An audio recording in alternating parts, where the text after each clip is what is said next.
Listen to that royalty-free country-esque music we have for Reba. That's right, we've written an episode of Reba, the popular WBCW series from the 2000s.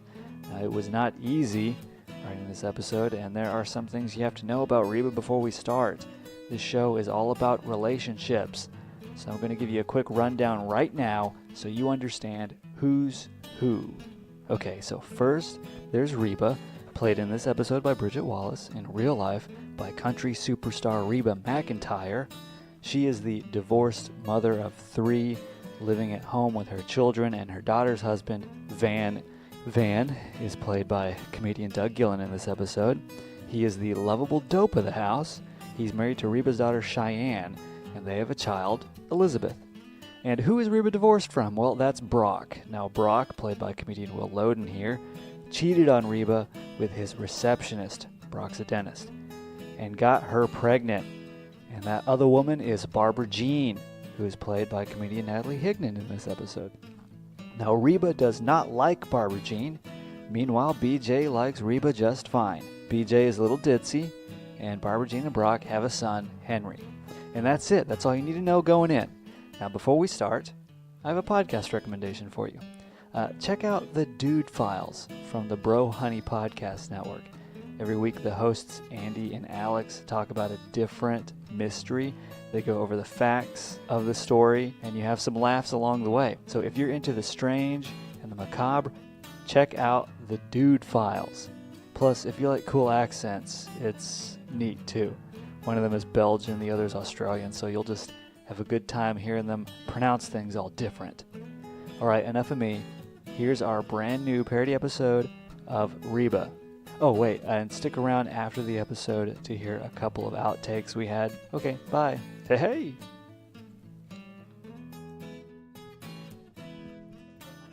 We come into Reba's home in Dallas, Texas. Reba overlooks 2 families, hers and her ex-husband, Brock's. She stands at the top of the stairs. Her family is packing up. Hurry up, y'all! If we take too long, Brock will leave us again. Oh, come on, Reba. This is a family ski trip. Can you at least act a little bit? Well, sorry if I'm a little grumpy, but you, Barbra Jean, and Henry arrived 2 hours early, and my family's not done packing yet. Reba looks at Van's suitcase. Van doesn't even have his drawers packed. Oh, I'm not bringing any.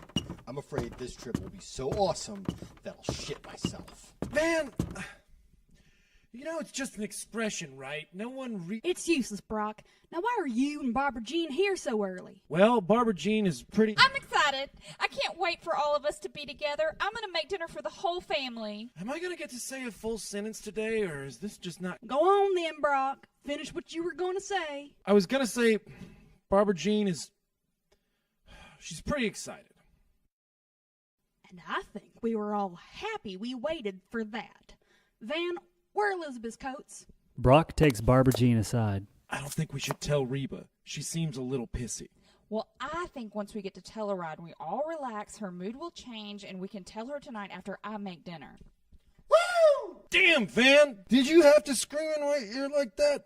Me, Cheyenne, Jake, and Kira are all ready to go. Well, go tell... Where'd Reba go? Reba stands by the back door, having one last cup of coffee. There she is. Barbra Jean opens the back door and joins Reba. We're ready, Reba. Yay! I heard Van woo. That means one of 2 things. He's excited, or Cheyenne's willing to give him some. Ew. Reba, why are you so down? Oh, I'm not down. I'm just tired. You know, the last time we went to Telluride, Cheyenne was just a little thing. We had so much fun. I'm looking forward to making new memories with my family again. Playing cards with Jake, sitting by the fire with Kira, teaching Van how to read. That sounds nice. Yeah, I'm excited to break up the monotony of life right now. Being stuck in this house with the kids every day in and day out. Feels like I'm a hamster in a wheel, you know?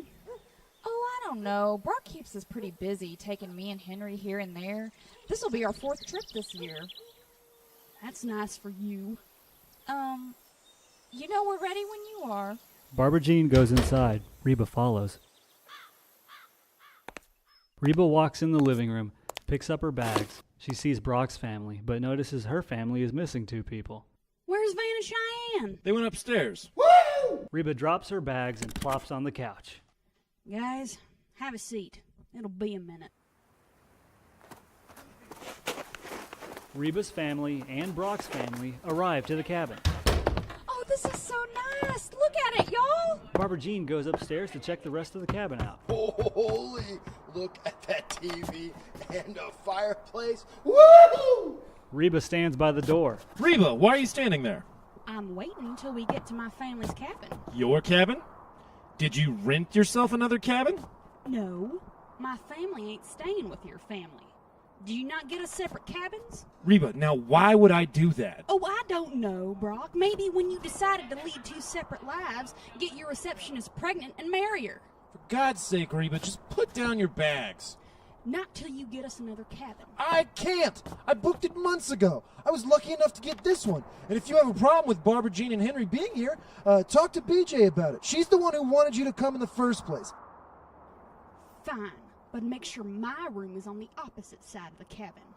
It is. Reba and Brock look up at Barbara Jean, who's at the top of the stairs. I made sure to put our room in the most secluded part of the house. Our room? Yup, we're sharing. Reba drops her bags. Van raises his hand. I have a question. What is it, Van? Who's sharing with me? I'd say your wife and daughter, but hell, I don't even know anymore. Oh, thank God. That's who I was hoping for. No offense, Brock. Why would I take offense to that? Van confidently walks over to Brock and puts a hand on his shoulder. Look, man, I know you're probably wanting some man time with me, but I'm a dad now. I got responsibilities that you don't have. I have to be there for my kids. Heck, I know you probably can't relate to this, but I want to be there. Van squeezes Brock tight and smiles at him, eyes squinted like a wise old man.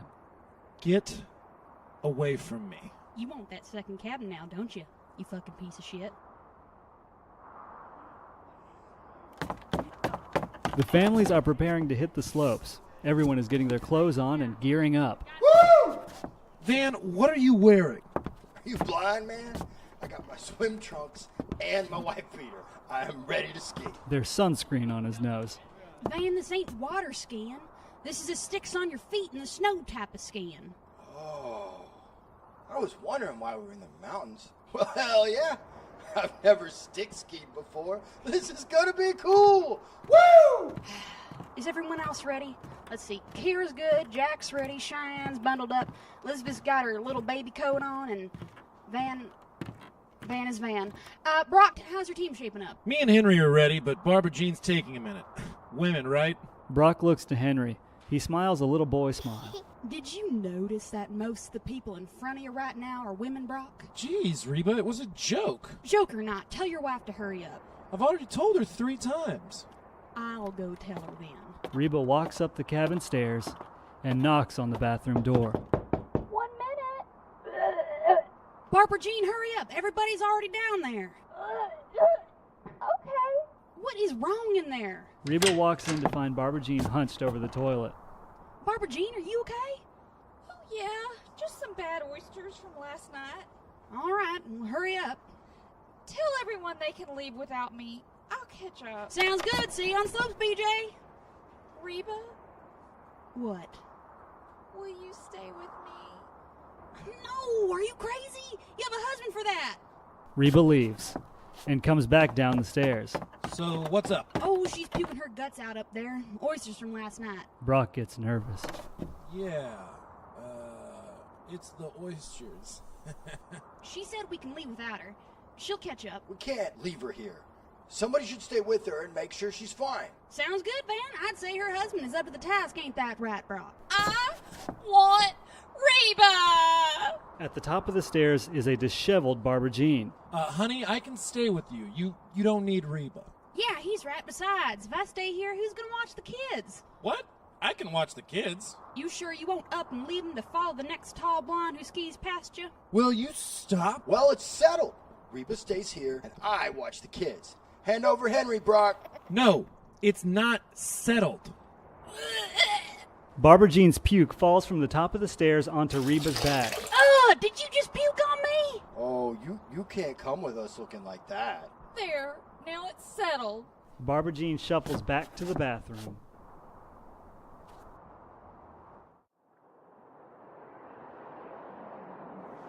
Brock and family make it to the ski lodge. It's bustling with activity. Okay, Cheyenne, will you take Henry, Kira, Jake, and Elizabeth to the bunny slopes? I'll wait here for Barbara Jean and your mother.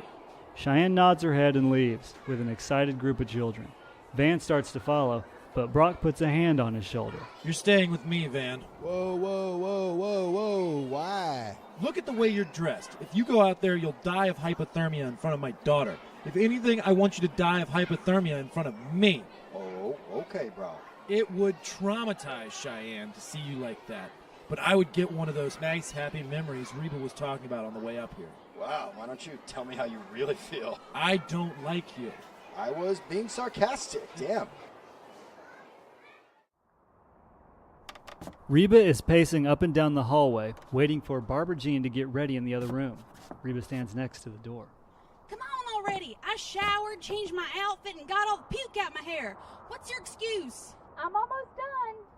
Well, how much longer? My family's waiting on me. 5, maybe 10 minutes.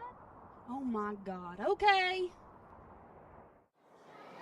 Back at the ski lodge, Van and Brock sit, impatiently waiting. I'm telling you, man, I can't wait any longer. I'm going out there. Now, wait a minute, Van. Don't leave me here.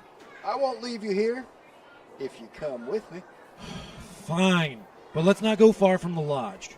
Brock and Van walk outside. Woo! Van takes 3 steps and falls directly on his face into the snow. Did you just do the Ric Flair flop? Van looks up, his face covered in snow. Woo! Yes, I did! Hey, Brock, Yeah? What? why is everyone looking at us? Brock sees stares of horror at him and Van. One man points to something behind Brock. Brock follows the man's gaze. There's a diamond-shaped yellow sign. It says, "Warning, avalanche area." Underneath that, it says, It says, no loud, nice noises. No loud noises. Oh, Brock, you shouldn't have been laughing so hard. "Everyone get inside!" Van and Brock look up at the mountain and see a wall of ice and snow tumbling down. Uh-oh. Back in the cabin, Reba is now sitting by the bathroom door. A low rumble starts. Whoa. Barbara Jean, what the hell are you doing in there? Barbara Jean comes out of the room. That's not me. I've seen those big monster feet, and I thought you were doing jumping jacks or something. Barbara Jean goes to the window. Uh-oh. Uh-oh, what? Reba looks out the window. She sees a large wave of snow tumbling right for the cabin. What do we do? I live in Texas. I have the accent of a possum picking a banjo on a fence. Does it sound like I know what to do about a wall of snow? Maybe we should get away from the window. I agree. Let's go downstairs. The pair run downstairs. Brock and Van run to Cheyenne and the kids inside the ski lodge. I'm so glad you all made it inside. Where's Van? Holy shit! Never mind. Van runs up to the family. It's coming! Get down! The avalanche plows into the ski lodge, shaking its foundations. Dust from the ceiling sprinkles the floor. Woo! Back in the cabin, Reba and Barbara Jean are face down on the ground. Quit holding my hand.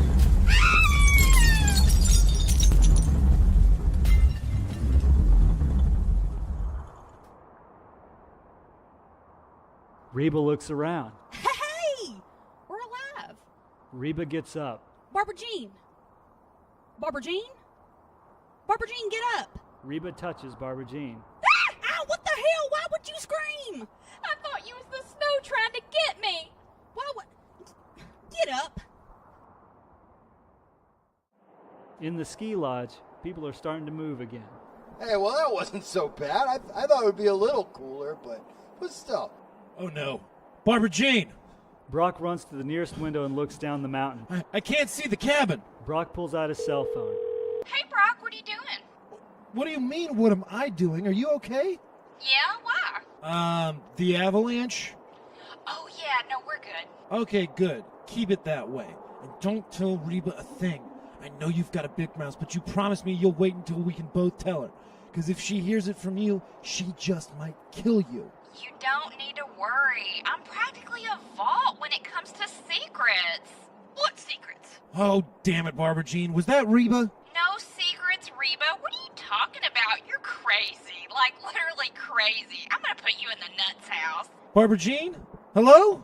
It's called the nut house. Reba, people that are crazy aren't called nut. They're called nuts with an S. Nuts house. Barbara Jean, what are y'all talking? Hello? Hello? Reba? Barbara Jean? Damn. Van, we need to get down there and save Barbara Jean. What about Reba? Reba's fine. Then why do we need to save Barbara Jean? Because Reba's the one we need to save Barbara Jean from. We have to go. Woo! Hell yeah! Van looks into the sky. Van, football star, avalanche survivor, and hero. Back at the cabin, the front door is stuck shut. Reba can't get it open and continues arguing with Barbara Jean.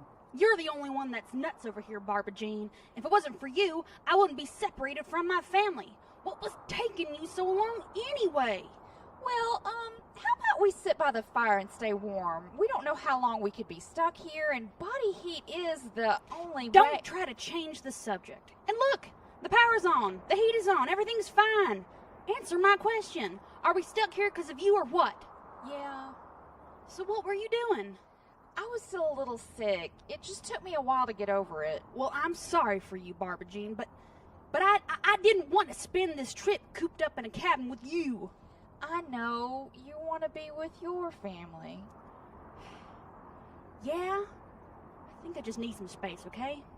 You stay upstairs, I'll stay downstairs. We need to be separate for a little while. The power goes out. Reba looks up at the ceiling.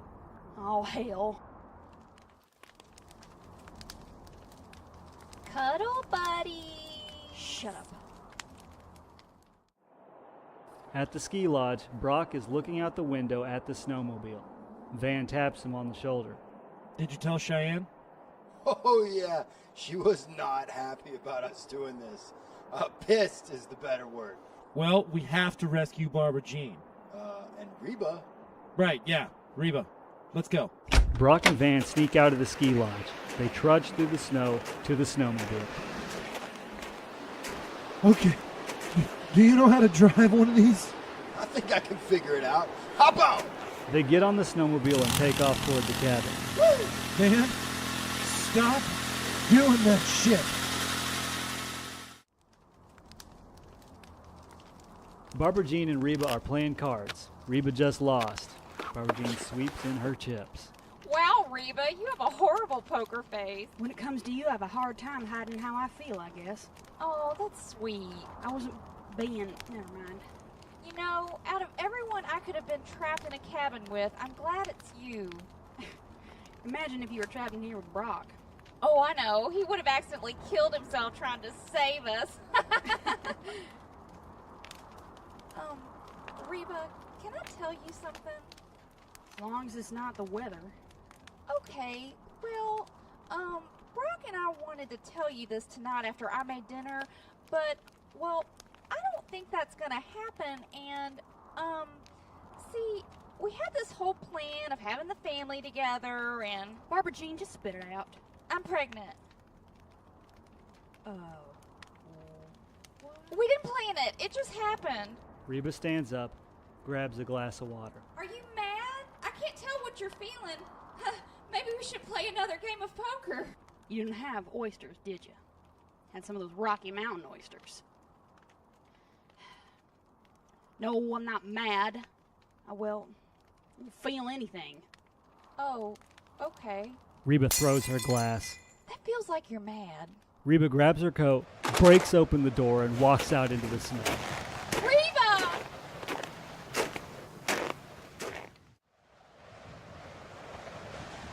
Reba marches on in the direction of the ski lodge. Behind her, trying to catch up, is Barbara Jean. Reba! Reba! Wait! Barbara Jean falls. Reba! What, Barbara Jean?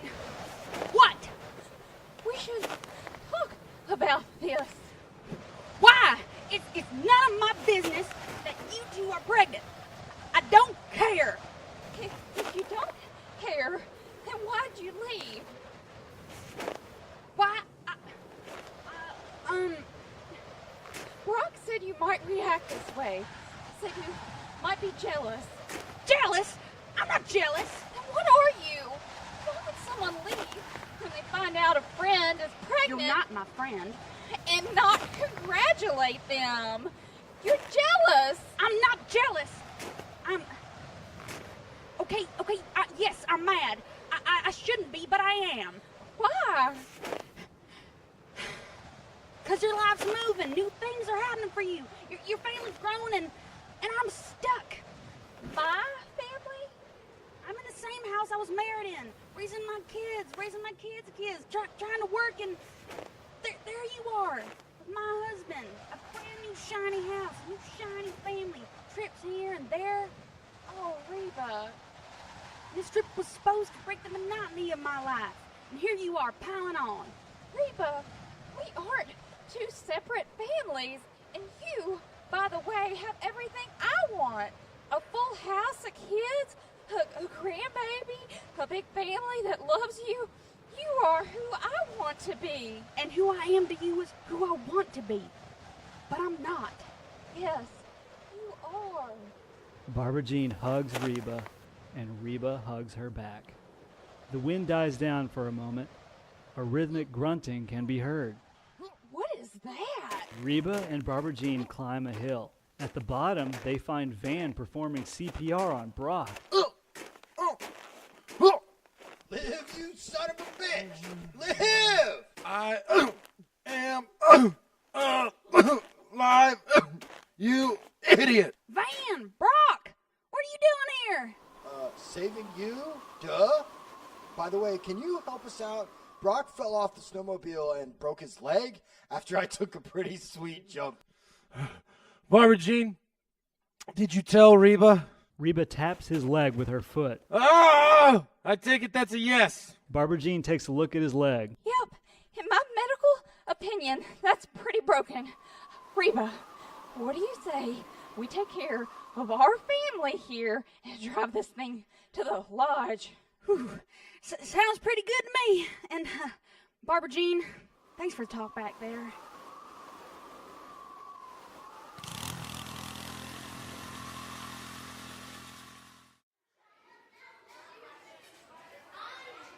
Back at the ski lodge, the family is reunited, all hugging while just behind them, Brock is brought in on a stretcher, a doctor following. So how is he, Doc? Well, he's got a broken femur. Yep, I knew it. I work in the medical field myself. Aren't you a receptionist at a dentist's office? Yeah, the medical field. It'll be a little while until it's fully healed, but he'll make a full recovery. His feet, however. Whoa, what happened to his feet? Reba turns to see Van being wheeled in on a stretcher. Van, are you hurt? No, I just wanted a stretcher too. It looked fun. And, spoiler alert, it is. Woo! Shut up, Van. Doctor, what's wrong with my feet? It seems you suffered a bad bit of frostbite on your pinky toe. Oh no, not the little piggy. It goes all the way home. Now it's getting well whacked off. We've got to amputate. What? Dibs on the toe! Van, what are you going to do with his toe? Hey, do you know how fast I could run if I had 10 toes? Doctor, you mean to tell me I'm going to lose a toe and this idiot back here dressed in flip-flops, trunks, and a wife beater is fine? Yep. The doctor wheels Van and Brock away. Barbara Jean puts a hand on Reba's shoulder. How's that for a nice family memory? I don't know about nice, but it is a family memory. Ooh, What are you oohing about? you didn't say it. Say what? That we were two different families. Oh, hush. Say it. Say it. We're one family. Barbara Jean hugs Reba. And what's a better memory than an avalanche, being trapped in a cabin, saving the man that divorced you, and then him losing his pinky toe, huh? I wish he'd lose something a little higher up. I don't. Speaking of, I'm sorry I got mad earlier, and congratulations on the baby, Barbara Jean. Reba hugs Barbara Jean. Barbara Jean melts. Our family's gonna get a little bit bigger. Oh, Reba, I'm gonna cry. Don't cry. Go tell the kids. Barbara Jean walks over to Brock, Cheyenne, Van, Elizabeth, Kira, her son Henry, and Jake, and tells them the good news. Reba smiles as her family celebrates. The end. Hey! We did it. That was awesome. Yeah. That was quick, too. All right, that was it, you guys. I hope you liked it. Thank you for listening. And catch us next week when you can hear us write this episode. You get that behind-the-scenes look at how we came up with what we came up with. And be sure to come back next month when we do an episode of Miami Vice. We take on Crockett and Tubbs, y'all. Now let's get to those outtakes. But before we do, I have another recommendation for you. So if you're listening to us, you're probably into storytelling. Well, I got a podcast you might be interested in called The Plotcast. Basically, it's this. The hosts, Gus and AK, are two writers, and they argue the merits behind some of their favorite stories. Now, these guys truly love the shows and movies they bring up because they get into it. They really argue it out. Check it out. The Plotcast. I don't know how they're friends. All right, guys, that's it for me. If you like this show, leave a review or subscribe or show it to someone. And for the awesome cast, I'm Tommy Oler, and here's our outtakes. Hey! It would traumatize Cheyenne. It would traumatize Cheyenne. It would traumatize Cheyenne. I'm gonna try. Let me get back in. Sorry. I'm sorry. Don't worry about it. No, I just ate some popcorn and was being a shithead. Okay, Brock. It would traumatize Cheyenne to see you like that, but I would get one of those nice, happy memories Reba was talking about. On the way here. Hey! It would traumatize. God damn it! I'm gonna get this. Yeah. Yeah. It would traumatize Cheyenne to see you like that, but it would get me one of those happy memories Reba was talking about on the way up to the mountains. You should do that again because you said it would get me, and it kind of made me think it was sexual in a way. It would traumatize Cheyenne to see that, but it would get me rock hard. Yeah. That's what I can get. Yeah, that's what I thought. Yeah. I'd get one of those happy memory boners. And Why don't you just separate traumatize and Cheyenne? It would traumatize Cheyenne to see you look like that, but it would get me one of those nice. Get one of the. Okay, sorry. Ugh. I would get. Yeah, don't worry about it. You're only messing it up because it's a badly written sentence. It's my fault, really. I'm trying to think of another way to say that would be easier. Do you think you could emphasize traumatize so you're not someone? It would traumatize Cheyenne. It would traumatize Cheyenne to see you like that, but I would get one of those nice, happy memories. Reba. All right, that was better though. Yeah. Hey! You are who I want to be. And I am. And who I am is who I want to be. Yeah. We put the line from the song in just on purpose. And who I am is who I want to be. But I'm not. No, who I am to you. And It's not exactly the line. Yeah, you got that. But now. she's trying to sing the song. Like You fucking. fuck you. Hey!